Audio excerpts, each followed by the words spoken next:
Olá, está no ar mais uma edição do programa original. Hoje é sexta-feira, dia 13 de outubro. Vamos que vamos, um programa especial para você, totalmente diferente do que você está acostumado a assistir no original. Hoje, nessa edição especial, você vai ver uma homenagem aos professores pelo dia 15 de outubro. E mais, câncer de fígado. Saiba quais são os sintomas. E ainda, a perseguição dos cristãos pelo mundo. Conheça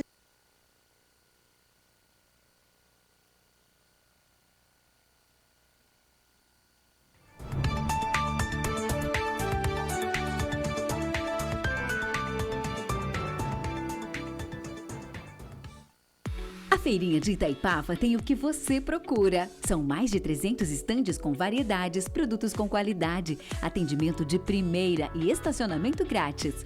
Faça suas compras com facilidade e comodidade. Restaurante, cafeteria, lanchonete e sorveteria. Feirinha de Itaipava, aberta sexta-feira das 10 às 18 horas. Sábado, domingo e feriados, das 10 às 19 horas. Esperamos por você. Rodovia BR-040, quilômetro 63, Itaipava. Você que tem seu animal de estimação, com certeza quando ele partir deixará muitas saudades. Por esse motivo, o Crematório Recanto da Paz te atende com todo respeito e carinho.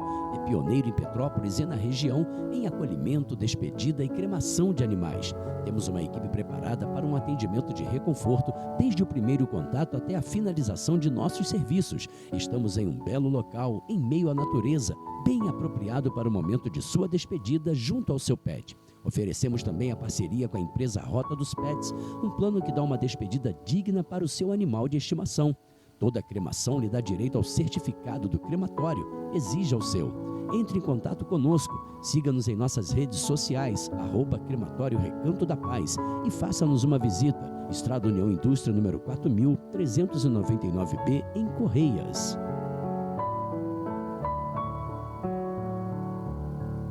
Chegou a Tom com as máquinas mais completas do mercado. Você recebe na hora vendas via Pix ou QR Code com taxa zero. Entre em contato com o consultor Diogo Ferreira, 2499-287-6666.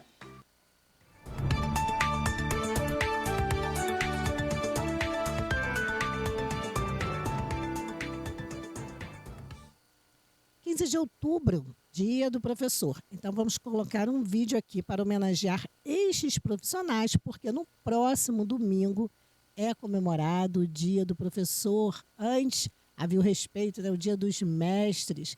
Mas será que hoje nós temos muito que festejar? Os profissionais da área de educação têm que festejar? Vamos acompanhar esta pequena homenagem.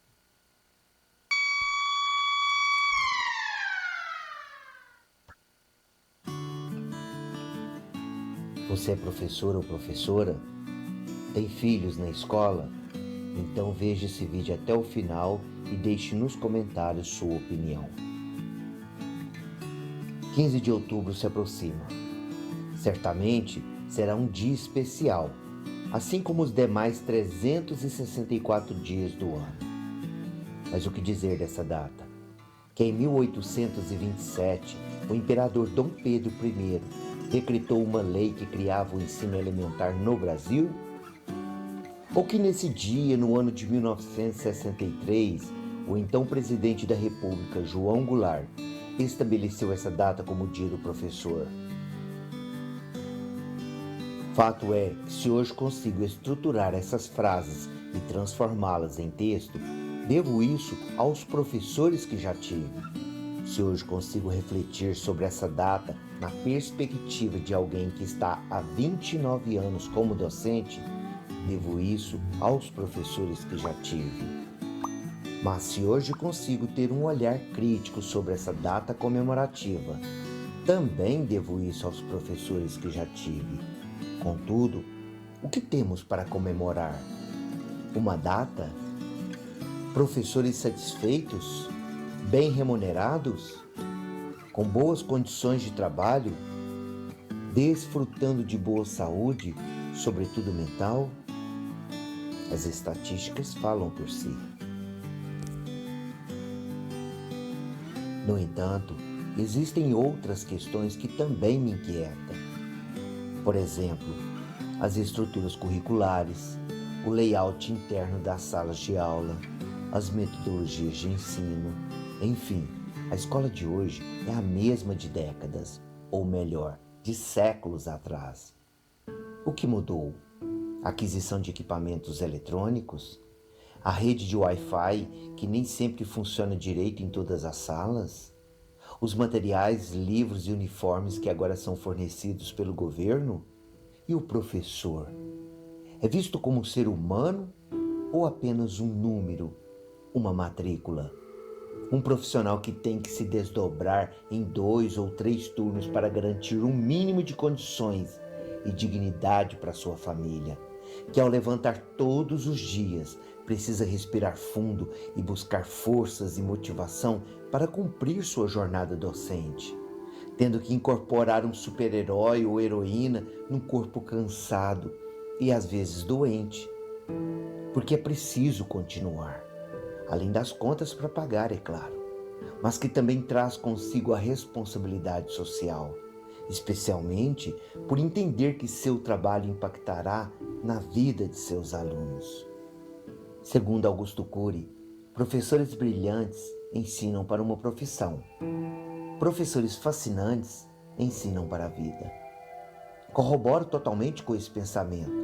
Ao mesmo tempo, olhando para o chão da escola e percebendo a realidade nua e crua que estamos enfrentando, percebo que muitos docentes não conseguem externar todo esse fascínio devido às condições pelas quais estão inseridos, o que lhes tem tirado quase todas as forças e ânimo.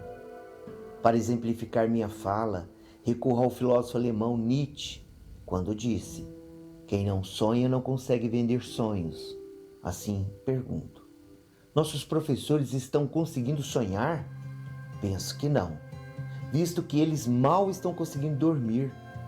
Entretanto, nossos alunos que não são ingênuos estão percebendo a realidade de seus professores. Houve um tempo em que as crianças olhavam para seus professores e os chamavam de mestres. Havia respeito, havia admiração. E hoje? Paulo Freire, certa vez, escreveu: educar é impregnar de sentido o que fazemos a cada instante. Certo, mas quais sentidos temos transmitido aos nossos alunos? Quais as mensagens que temos passado para eles?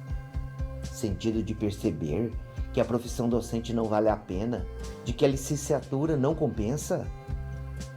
Ou sentido de perceber que uma pessoa que é analfabeta funcional ganha mais que seu professor? Sentido ao perceber que basta respirar, fazer sombra e piscar dentro da sala de aula que conseguirá a nota? Enfim, para concluir nossa homenagem aos mestres de hoje, eu peço permissão a todos e a todas para fazer um pedido em nome da nossa classe. Senhores e senhoras governantes, a educação está respirando por aparelhos. Seus pacientes, também conhecidos como professores, estão lutando bravamente pela vida e pela educação. Há décadas, essa política educacional tem tirado todas as suas forças físicas e mentais, às vezes até sua própria dignidade, inclusive a capacidade de projetar e vivenciar seus sonhos acadêmicos. Sua profissão está perdendo a identidade. Tudo isso tem impactado diretamente na vida desses pacientes, provocando em seus lares muita desarmonia, deixando-os ainda mais doentes. Assim, fica aqui um recado aos nossos governantes. A quem muito foi dado, muito será cobrado. Lembrem-se disso, seja aqui ou acolá. E que mais importante do que inaugurar uma obra e ter ali uma plaquinha com o seu nome, é poder colocar a cabeça no travesseiro com a consciência tranquila de que aqueles que dependem do seu trabalho estão dentro do possível, podendo também ter uma noite boa de sono. E no dia seguinte, terem condições de adentrar ao portão da escola e minimamente terem condições de dar um bom dia com muita alegria no rosto e no coração. Aos colegas docentes, recebam meus parabéns pelo nosso dia, com todo o respeito e admiração. Abraço fraterno, Wesley Diniz. Professores, o mundo pode não valorizá-los na estatura que merecem, mas vocês são insubstituíveis. Ensinar é um exercício de imortalidade. A gente ensina, a gente continua a viver na pessoa para a qual eu estou ensinando. Parabéns a todos os professores, não só de Petrópolis, mas de todo o estado, ou melhor, de todo o país. Vamos para um breve intervalo e voltamos já já.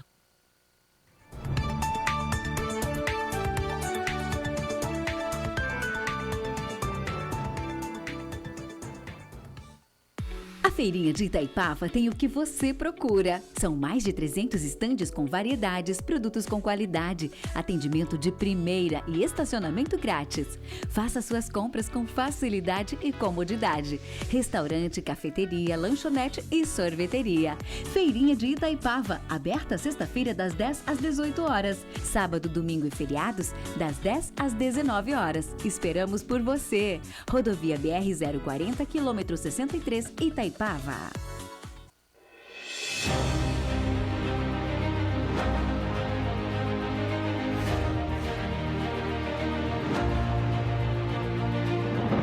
Não é jornalismo de direita, é jornalismo direito. Correio Petropolitano. Tudo que seu jornal não deveria ter deixado de ser. Todos os dias, em uma banca perto de você.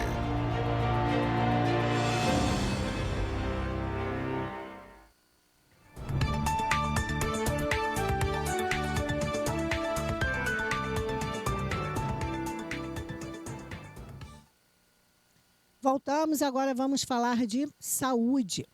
Bebidas açucaradas como refrigerantes estão associadas a um aumento de 85% no risco de câncer de fígado e também um incremento de 68% na mortalidade por doença hepática. Isso mesmo, doença hepática crônica, o que é pior, conhecida como cirrose. A conclusão é de um estudo inédito publicado recentemente na revista JAMA. É uma revista científica, para quem não conhece. Pesquisadores dos Institutos Nacionais de Saúde e do Hospital Geral de Massachusetts, em Boston, descobriram que, preste atenção, uma nova abordagem potencial contra o câncer de fígado que pode levar ao desenvolvimento de uma nova classe de medicamentos anticancerígenos. Então, uma notícia ruim e uma boa, né? A ruim é porque aí o refrigerante e as bebidas açucaradas, que nós já sabemos, continua sendo os vilões, não só para o câncer de fígado, mas basicamente para toda a saúde. E também tem um estudo de novos medicamentos. E hoje eu tenho um vídeo de um doutor que é da nossa parceria com o Doutor Ajuda. Ele vai falar sobre os sintomas do câncer de fígado. Então, preste atenção, porque é muito sério. Porque, ao mesmo tempo que os cientistas estão buscando a solução, enquanto as soluções não são encontradas, nós precisamos, pelo menos, entender os sintomas para tratar o quanto antes. Antes de falar do câncer de fígado propriamente dito, eu preciso esclarecer uma dúvida muito comum sobre esse assunto. O que é um nódulo no fígado? O que é um tumor metastático para o fígado? O que é o tumor originado no fígado? Nódulo no fígado é um nome genérico para alguma alteração dentro do fígado que se torna diferente do restante do que é normal. Popularmente, ele é conhecido como um caroço no fígado. Um câncer, ele pode se apresentar como um nódulo, mas acho importante que você saiba que na maioria das vezes os nódulos são benignos. Esses nódulos benignos são o adenoma, hemangioma, hiperplasia nodular focal e o cisto no fígado. Se você descobriu um nódulo no fígado, não se desespere. porque até que se prove o contrário, ele é benigno. Para esclarecer o que realmente esse nódulo pode ser, são necessários alguns exames de imagem, como ultrassom, tomografia ou a ressonância magnética. E o que é um tumor metastático? Tumor metastático é aquele tumor que nasceu em outro órgão, como por exemplo pulmão, mama, intestino, entre outros, e ele se espalha para outros órgãos. Nesse caso, nós estamos falando do fígado. Imagine você, por exemplo, um tumor crescendo no pulmão. Esse tumor é feito de células desse local que ele nasceu. Alguma dessas células pode entrar na circulação sanguínea, se desloca e vai alojar em outro lugar e começar a crescer nesse novo local. Esse tumor em um novo local diferente de onde ele nasceu é que chamamos de metástases. O fígado é um dos principais órgãos em que essas metástases se alojam. Muitos tumores de outros órgãos, como intestino, mama, pulmão, entre outros, têm metástases no fígado. E por que isso é tão importante? Porque os tumores têm comportamentos muito diferentes entre si. O câncer de pulmão tem evolução e tratamento diferentes do câncer de mama, que é diferente do câncer de intestino e assim por diante. O câncer metastático no fígado segue o comportamento do tumor de onde ele foi originado e o tratamento é baseado nisso. Sendo assim, um câncer de pulmão com metástase no fígado deve ser tratado como câncer de pulmão metastático e não como câncer de pulmão mais um câncer de fígado. Porque o paciente, na verdade, não tem câncer de fígado. Ele é um tumor de pulmão que está no fígado, mas não nasceu das células próprias do fígado. É exatamente por isso que toda vez que vemos uma imagem suspeita de tumor no fígado, devemos nos perguntar: isso é um câncer metastático ou é do fígado mesmo? Ou seja, esse tumor é ou não originado do fígado, que é o que chamamos de câncer primário do fígado. Para responder a essa pergunta, alguns exames complementares podem ser necessários, como exames de sangue, exames de imagem ou até uma biópsia do nódulo. Nesse vídeo eu vou falar sobre o câncer de fígado, aquele originado no fígado, sendo mais comum o hepatocarcinoma. Quando suspeitar desse problema, você deve ficar atento a 2 pontos: sintomas e grupos de risco. Vou começar falando dos sintomas. Existem muitos sintomas que sugerem câncer de fígado. Eu vou destacar os principais: perda de peso, falta de apetite, dor na parte de cima do abdômen, náuseas e vômitos, fraqueza e cansaço, um edema, inchaço abdominal, a pele e a parte branca dos olhos se tornam amareladas e as fezes esbranquiçadas. Esses são sintomas que normalmente surgem quando a doença já não está nas fases iniciais. No começo da doença, que é o melhor momento de fazermos o diagnóstico, a pessoa normalmente não sente nada.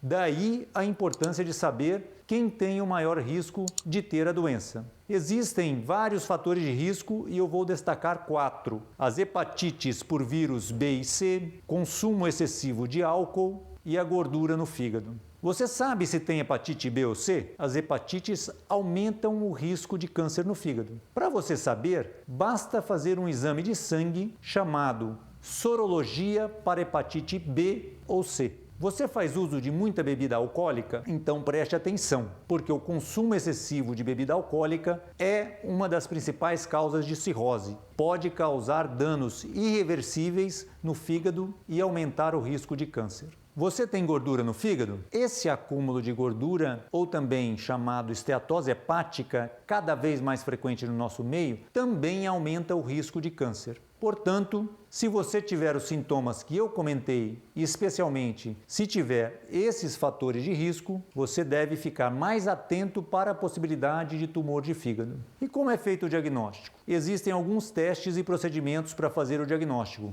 como o exame de sangue, exames de imagem, ou a remoção de uma parte do tecido do fígado ou do nódulo para análise em laboratório, que é chamado de biópsia. Uma vez feito o diagnóstico, o que fazer? Quais são as opções de tratamento? O câncer de fígado pode ser tratado com agulhas que queimam o tumor e que é chamado de ablação.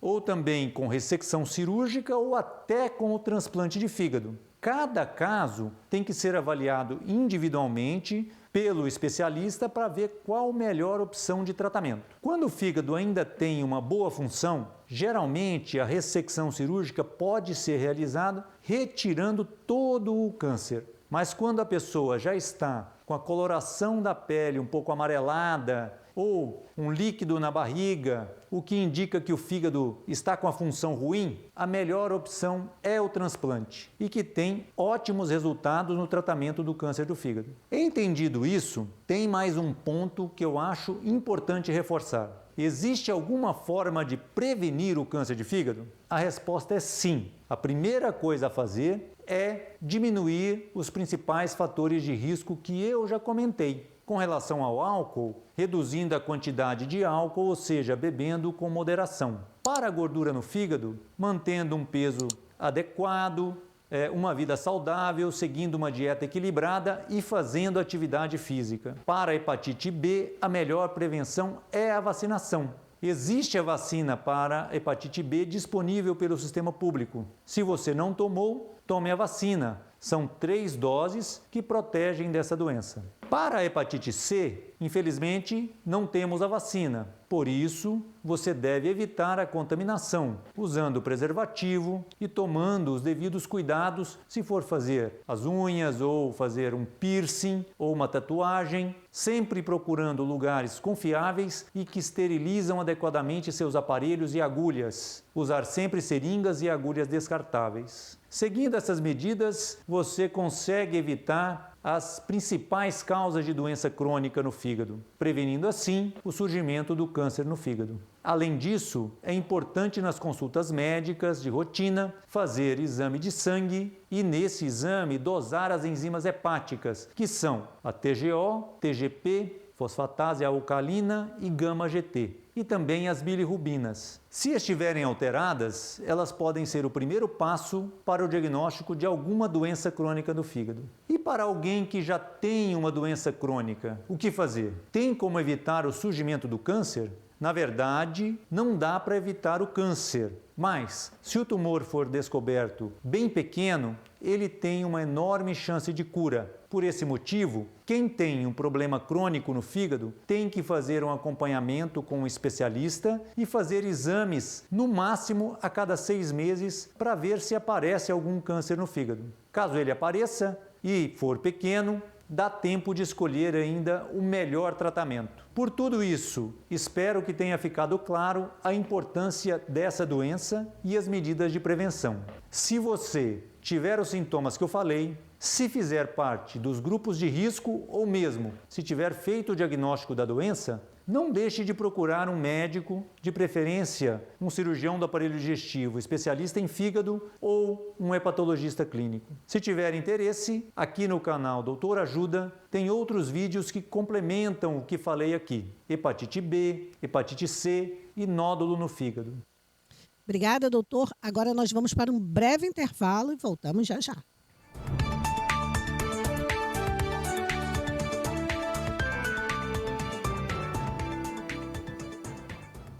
Minha mãe disse que quando eu nasci, eu precisei de ajuda de outras mamães. Eu era pequena e fraquinha e hoje eu sou forte. Leite materno é tipo um superpoder que as mães têm, de salvar vidas. Salvou a minha vida. E a minha também? A minha também. Se você pode, doe o seu leite para o banco de leite humano. Qualquer quantidade é importante para salvar a vida de bebês prematuros e com baixo peso. Um pequeno gesto pode alimentar um grande sonho. Doe leite materno. Brasil, União e Reconstrução. Governo Federal. Doa, vai!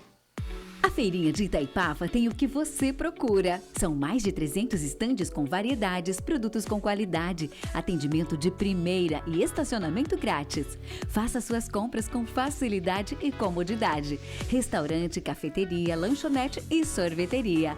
Feirinha de Itaipava, aberta sexta-feira das 10 às 18 horas. Sábado, domingo e feriados, das 10 às 19 horas. Esperamos por você. Rodovia BR-040, quilômetro 63, Itaipava. Chegou a Tom com as máquinas mais completas do mercado. Você recebe na hora vendas via Pix ou QR Code com taxa zero. Entre em contato com o consultor Diogo Ferreira, 2499-287-6666. Eu recebi um abraço e foi muito gostoso. A pessoa que me abraçou não me pediu segredo. Esse foi um toque bom. Recebi um beijo e também foi um toque muito bom.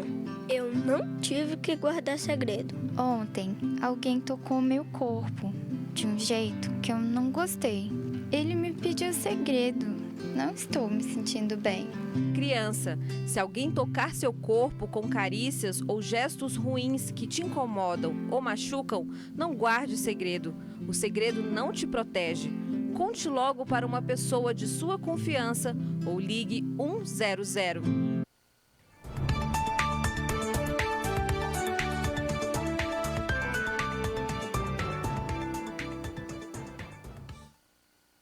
Voltamos e você que já está acompanhando o programa original, continue conosco, porque agora é um tema muito relevante, mas você que está chegando agora, preste atenção, porque nós vamos falar dos cristãos perseguidos no mundo. E hoje a história de uma família, uma história muito emocionante, de uma família no Iraque, que escapou de um massacre dentro de uma igreja. Não tem nada a ver, se a pessoa começar a assistir pela metade, não tem nada a ver com essa guerra que está acontecendo agora lá em Israel. É um caso que aconteceu entre milhões de casos que acontecem no mundo inteiro com os cristãos perseguidos, mas é um caso que aconteceu no Iraque. E é uma história de fé. Assista até o final que você vai se surpreender, porque é impactante o que a mãe que escapou do massacre, a mãe e as duas filhas, o que essa mãe relatou. É muito impactante, vai edificar a sua fé. E se você não tem, vai começar a refletir sobre ela. Claro, a gente está falando na fé do nosso Senhor Jesus. Hoje eu ainda vejo as minhas filhas na minha frente, quando estávamos estiradas no chão. Eu me perguntava, elas estão mortas ou ainda estão vivas? Eu sinto medo de novo e penso, logo elas serão mortas. Aí eu ouço o homem gritar, nós vamos matar todos os cristãos no Iraque. E aí ele se explode no ar para ir para o paraíso. Há cristãos no Iraque há mais de 2000 anos. O Oriente Médio é o berço da fé cristã. Igrejas e mosteiros antigos são testemunhas. Os primeiros apóstolos visitaram esses países e contaram sobre Jesus às pessoas. Por isso, havia muitos cristãos no Iraque. Mas desde o século VII, o islamismo tem se fortalecido no país e o cristianismo vem sofrendo discriminação. Na época de Saddam Hussein, os cristãos ainda conseguiam prestar culto a Deus, comemorar festas cristãs e manter a fé sem impedimentos. Mas em 2014, os cristãos enfrentaram diversos ataques e assassinatos em Bagdá, realizados por muçulmanos extremistas. Adra e suas filhas estiveram face a face com a morte. Eu me chamo Adra e sou do Iraque. Minha família e eu seguimos a Jesus. Por isso, nós tivemos que fugir do Iraque para escapar da morte. Nós estávamos em um culto em uma igreja no Iraque e lá nós fomos atacados. Foi em Bagdá, onde morávamos, no bairro de Sadjum, na rua Nidal. Eu e meu marido nos casamos nessa mesma igreja, na Catedral Seidat El Nadshad. Nessa igreja, eu e minhas filhas fomos atacadas por terroristas. Eu ainda me lembro bem como foi lindo o nosso casamento. Nós éramos tão felizes. Para meu pai, minha mãe e para toda a nossa família, foi um dia tão feliz. Nós vivíamos como todos os cristãos no Iraque. Havia muitos cristãos lá. E como família cristã, fazia parte da nossa vida ir para a igreja todos os domingos. Nós íamos todos os domingos à igreja e às vezes orávamos em casa. Eu chamava meus filhos, acendia velas e orava com eles. Era um ritual para nós. Nós até éramos uma família cristã. Mas não sabíamos nada sobre a salvação em Jesus. Temor de Deus nós tínhamos com certeza. Nós todos sabíamos exatamente o que não podíamos fazer. Meus filhos e eu não sabíamos que Jesus tinha morrido por nós e tinha nos libertado do pecado. Mas o importante é que nós íamos para a igreja. Eu fazia minhas orações como uma rotina, como era meu costume. Enquanto Saddam Hussein estava no poder, os muçulmanos ainda tinham um certo respeito pelos cristãos. E não havia uma perseguição explícita. Saddam não tolerava isso. Quando Saddam foi destituído do poder, os muçulmanos começaram a odiar os cristãos. Eles matavam, perseguiam e maltratavam os cristãos. O pior para nós foi que, de repente, nos sentimos como estrangeiros em nosso próprio país. Então eu ouvi que meninas e moças foram sequestradas, e eles sequestravam especialmente mulheres cristãs. Eles as violentavam ou as obrigavam a se casarem com um muçulmano. Os cristãos se tornaram, de repente, o alvo dos muçulmanos. E eu fiquei com medo pela minha filha Marianne. Ela tinha acabado de fazer 12 anos. Por causa do medo extremo, eu não a deixava mais ir à escola, ela tinha que ficar em casa. Mas eles também estavam sequestrando meninos e por isso eu fiquei com medo também pelo meu filho. Uma vez, meus filhos Norman e Andrew saíram para comprar pão. Alguns homens os seguiam e correram atrás deles, mas eles conseguiram escapar e chegaram em casa. Mas claramente tentaram sequestrá-los.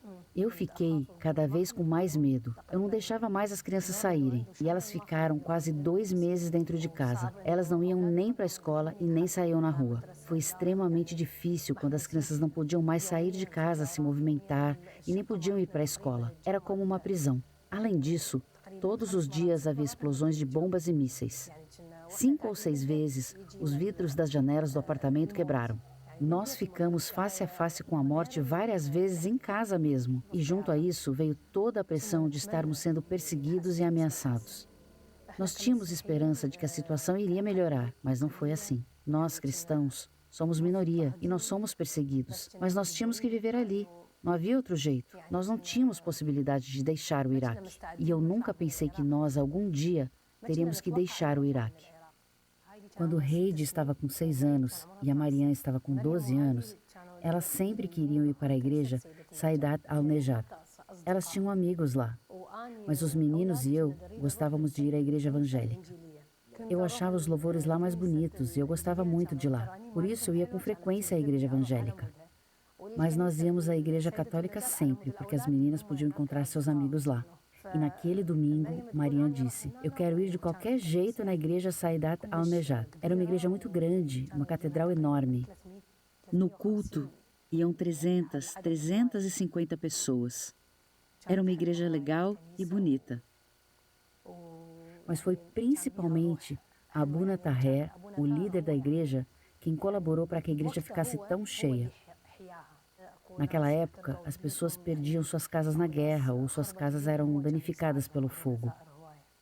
Aí, a igreja de Abuna Taher ajudava as pessoas. Por meio dele, a igreja ganhou vida e cresceu, e então ele foi morto. Os 2 líderes dessa igreja eram sempre ameaçados pelos muçulmanos. Se vocês continuarem pregando e continuarem convidando pessoas para a igreja, nós vamos matar vocês. Mas ambos ignoraram e continuaram a fazer o que sempre faziam. Apesar de os muçulmanos dizerem que nós vamos matar todos os cristãos porque eles são infiéis e impuros. Como eu disse, eu ia à igreja com todos os meus filhos, mas naquele domingo, meus filhos Andrew e Norman não foram conosco. Eu cheguei às 17 horas com as meninas na igreja. A pregação começou como sempre. De repente, 4 ou 5 homens vieram por trás do líder da igreja que estava ministrando. Eles estavam com algumas AK-47 e começaram a atirar em todos os homens jovens. Um dos nossos parentes morreu com o filho. O bebê tinha mais ou menos 1 ano e morreu quando o pai foi atingido. Suas irmãs estavam presentes e viram como seu irmãozinho morreu.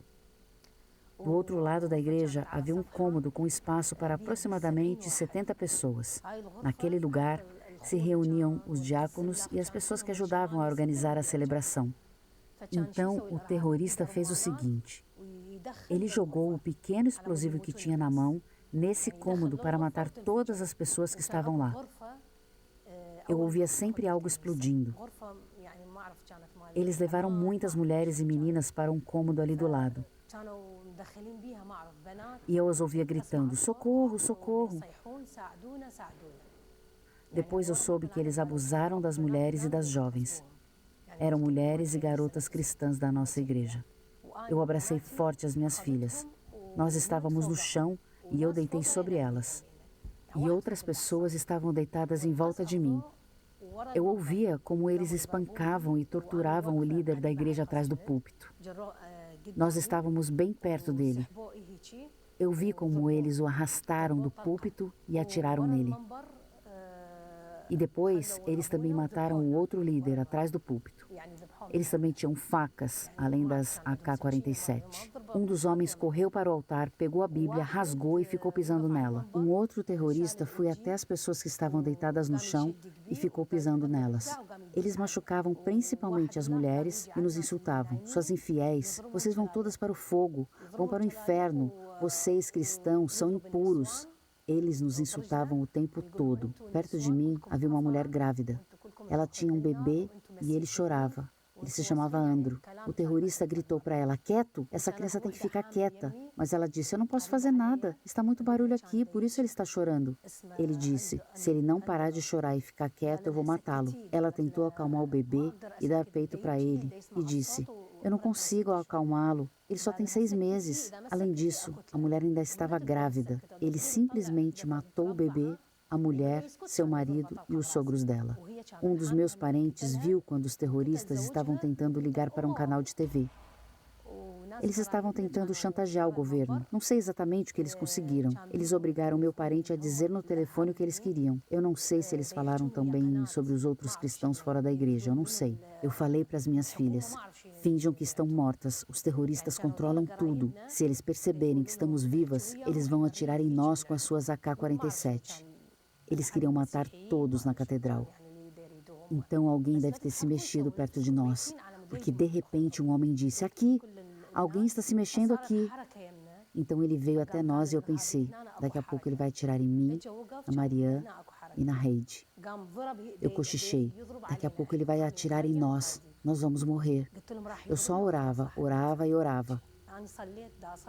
Ele atirou muito em volta de nós. Provavelmente achou que estávamos mortas e foi embora.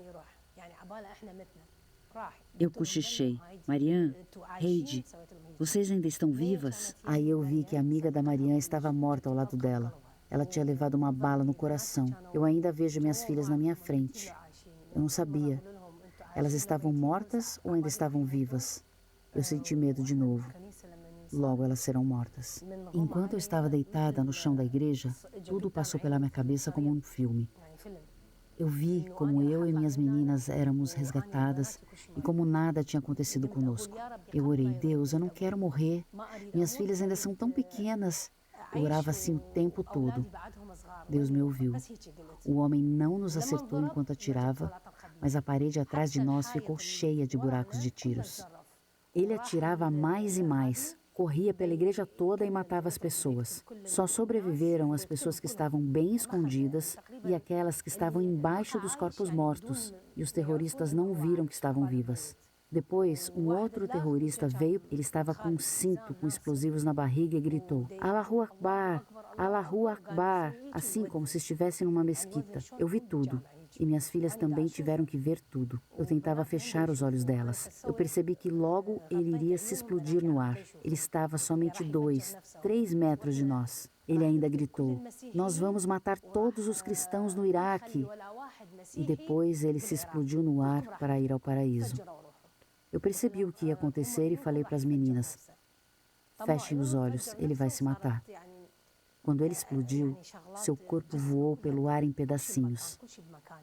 Perto das 23 horas, a polícia iraquiana finalmente conseguiu entrar na igreja. O drama durou quase 7 horas. Nós estávamos estirados ali, sem nos mover, como mortos no chão, enquanto a polícia e os terroristas trocavam tiros. Aos poucos, a polícia conseguiu tomar o controle e os terroristas que sobraram se mataram. Antes de se matarem, eles ainda gritaram 2 vezes a Shahada, o credo muçulmano. A esperança muçulmana de entrar no paraíso. Ao mesmo tempo, eles gritavam, vocês cristãos são kufar, infiéis, nós vamos matar todos os cristãos. Eles gritavam como o muezzin, homem que faz as 5 orações no dia na mesquita. Nós não deixaremos sobrar nenhum cristão no Iraque, nós vamos matar todos vocês. Então, eles se mataram. Nenhum deles sobreviveu. Todos eles morreram. Eu não consigo mais descrever os meus sentimentos. Eu só sei que eu me senti muito perto da morte. Mas apesar disso, de alguma forma, eu tinha a impressão de que havia uma mão poderosa ali e de que ela nos segurava. Mas o Senhor permitiu aquilo tudo. Eu pensei, Agora é o fim do mundo. Eu nunca imaginei que isso aconteceria em uma igreja. Eu não consigo descrever os meus sentimentos. A morte estava tão perto de nós, mas ela foi afastada novamente.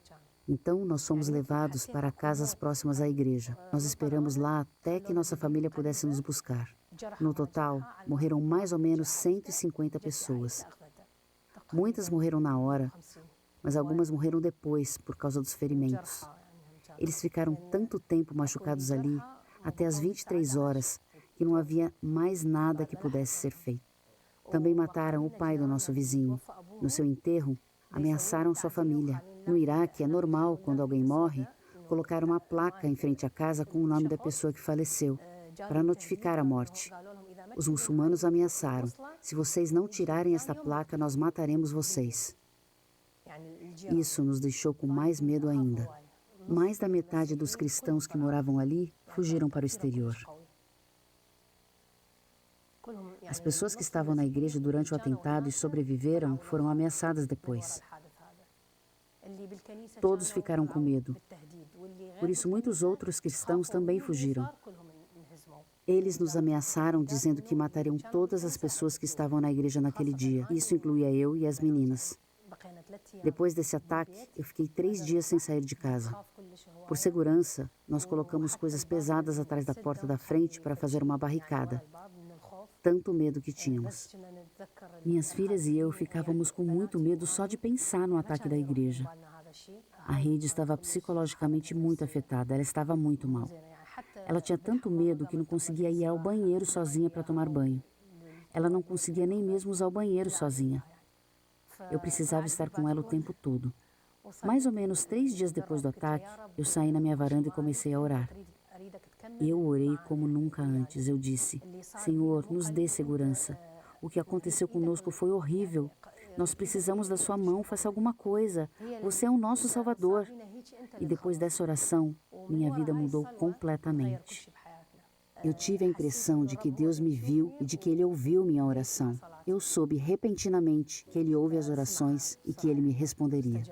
Poucos dias depois, Adra recebe uma ligação inesperada. Ela e suas filhas são convidadas para participar de aconselhamento pós-trauma na Europa. Eu acho que tudo o que aconteceu conosco foi para trazer nossa salvação. Primeiro porque nós pudemos vir para cá. No Iraque, interiormente, eu estava presa. Mas aqui na Alemanha, melhor dizendo, na igreja, eu fiquei livre. No Iraque, Jesus parecia o primeiro na minha vida, mas havia muitas tradições. Isso quer dizer que, na verdade, ele não era o primeiro na minha vida. Nós íamos à igreja e sabíamos tudo de cor, como uma peça de teatro decorada, mas nós nunca tínhamos lido a Bíblia. No Iraque, eu também aprendi sobre Jesus, mas eu não o conhecia pessoalmente. Mas na Alemanha, através do pastor da igreja, eu conheci Jesus melhor. Nosso pastor é alguém que representa Jesus Cristo. Eu vi Jesus nele. Depois que eu cheguei aqui na igreja, tudo mudou. Desde então, eu não tenho mais medo. Às vezes eu até penso em coisas do passado, mas agora eu tenho paz dentro de mim. Desde que eu conheci Jesus Cristo pessoalmente, não há mais medo em mim. Agora há paz no meu coração. Eu fui liberta de todo tipo de ódio e de maus hábitos. Eu tomei a decisão de não depender mais das coisas ruins que me aconteceram no passado. E desde então, minha vida mudou positivamente. Agora, eu oro do fundo do meu coração. Antes, minhas orações eram somente textos decorados que eu repetia. Isso não é mais assim. Por isso, eu penso que o Senhor permitiu tudo o que aconteceu na igreja, para que nós pudéssemos vir para cá. Eu acho que o Senhor, nosso Deus, queria que nós proclamássemos o seu nome, que nós nos tornássemos evangelistas. Nós já amávamos o Senhor, mas nós não sabíamos como colocar esse amor em prática. No meu salmo preferido está escrito: o Senhor é meu pastor, de nada terei falta. Esse é o meu salmo preferido e eu vivi isso. O Senhor nos trouxe até aqui e nós somos muito gratos, eu e meus filhos, em poder viver em segurança aqui. A Bíblia nos diz que nós devemos amar os inimigos e nós devemos colocar isso em prática. Minha filha odiava os muçulmanos, depois de tudo que nós passamos. Até aqui na Alemanha, sempre que a conversa era sobre os muçulmanos, ela demonstrava sua raiva. Mas a minha mãe já havia me ensinado a não odiar os muçulmanos. Nós, cristãos, não os odiamos, mas eles nos fizeram ter medo deles. Até quando a Heidi vai para a escola, eu tenho medo. Temos medo dos nossos vizinhos. Foi construído um muro de separação entre nós. Eu oro pelos muçulmanos que estão na escola de idiomas comigo, para que o Senhor abra os olhos deles. Os muçulmanos não sabem o que fazem. Se eu me encontrasse com aqueles terroristas hoje, eu diria que o Senhor os perdoe. Não foram essas pessoas que fizeram isso, mas com certeza o diabo através delas. Por trás de tudo estão os ensinamentos do Alcorão. E os muçulmanos aderem a eles e os implementam, e isso deixa muitas pessoas com medo do islamismo. Os cristãos têm que estar atentos, mas também devem orar pelos muçulmanos, para que Deus abra os olhos deles, para que eles conheçam a verdade. Eles precisam experimentar o que está no Evangelho, que nós amamos nossos inimigos. Um mandamento assim não existe no Alcorão. Eles devem saber disso. Por isso, temos que orar por eles. Nosso pastor aqui na Alemanha me escolheu para ser a responsável pela oração na igreja árabe. Eu quero ser fiel e levar isso a sério. Não quero dizer, estou sem tempo. E eu também não digo para uma pessoa que vou orar por ela e depois esqueço. Eu quero ser um exemplo para os outros. Se eu viver algo diferente do que Deus me pede, Ele não me ouve. Quando a aldeia Karakosh foi tomada pelo Estado Islâmico, nós oramos muito aqui na nossa igreja pelas pessoas de lá. Eles expulsaram todos e queimaram muitas casas. A maioria fugiu para o norte, para o Kurdistão. Nós oramos muito por eles. Nessa pequena cidade, em Karakosh, já moraram muitos parentes meus. As pessoas lá ficaram com muito medo. Mas mesmo assim, alguns cristãos voltaram para suas casas que tinham sido queimadas e destruídas pelo Estado Islâmico. Agora puderam reformar suas casas e estão morando lá novamente. Mas o medo das pessoas é muito grande. Elas ainda têm medo de serem atacadas novamente. Existem cristãos que acreditam em Jesus, mas têm medo dos muçulmanos. Mas eu sempre digo, é melhor orar por eles do que ter medo deles. Nós não temos nada além da oração. Por favor, ore pelo Iraque, por Bagdá, por lugares como Karakosh, onde moram muitos cristãos. Ore por todo o Iraque. O país precisa de ajuda, pois é um país onde há perseguição. Os cristãos são perseguidos lá. Por favor, ore, eles precisam de suas orações. Dediquem-se à oração, estejam alertas e sejam agradecidos. Ao mesmo tempo, orem também por nós. Colossenses 4, verso 2 e verso 3, parte A. A Portas Abertas atua em mais de 60 países onde milhões de cristãos são perseguidos por causa da fé em Jesus Cristo. Muitos são ameaçados e até mortos. Para conhecer mais sobre a realidade da igreja perseguida, acesse o site portasabertas.org.br.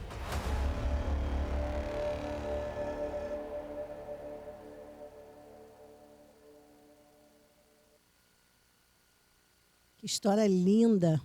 Nossa, fiquei muito emocionada quando ouvi essa história. E, bem, sem palavras, né? Nosso Deus é tudo. Muito obrigada a você que ficou comigo até agora, você que acompanhou esse testemunho. E a gente termina essa sexta-feira aqui desejando um fim de semana abençoado. E eu volto na próxima segunda-feira, se assim Deus permitir. Até lá.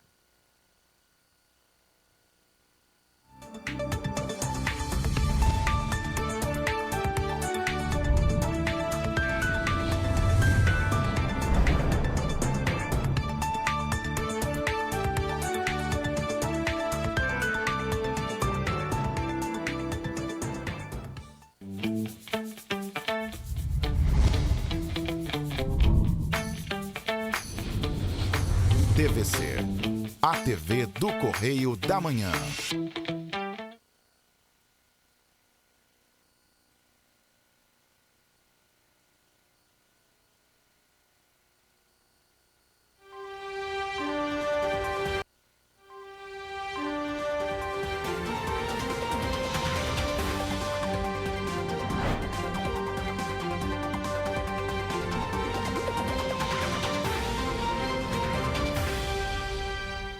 Agentes do Segurança Presente apreenderam um balão e uma bandeira de aproximadamente 15 metros que caíram na região oceânica de Niterói nesta quinta-feira.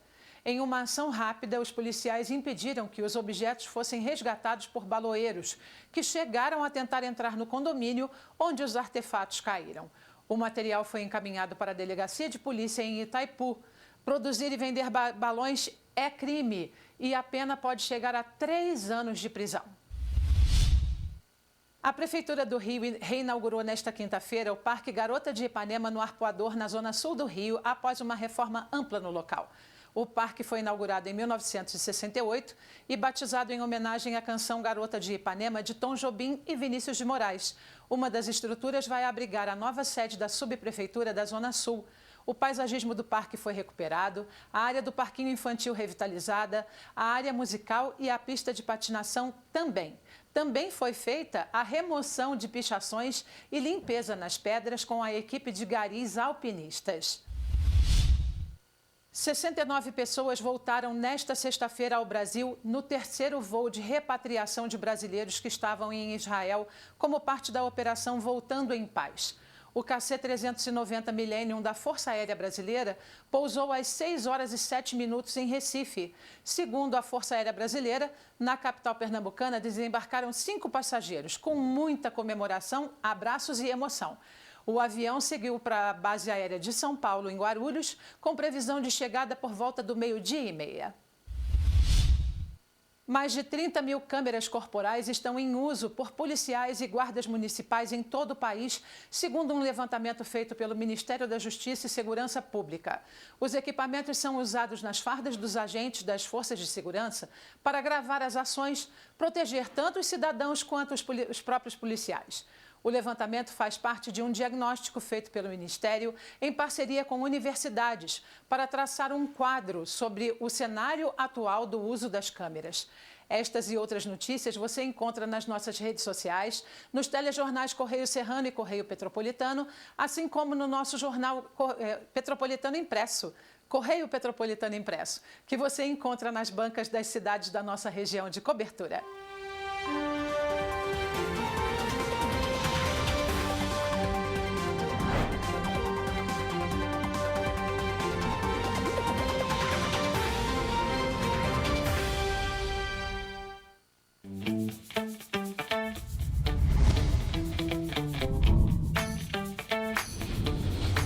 TVC, a TV do Correio da Manhã.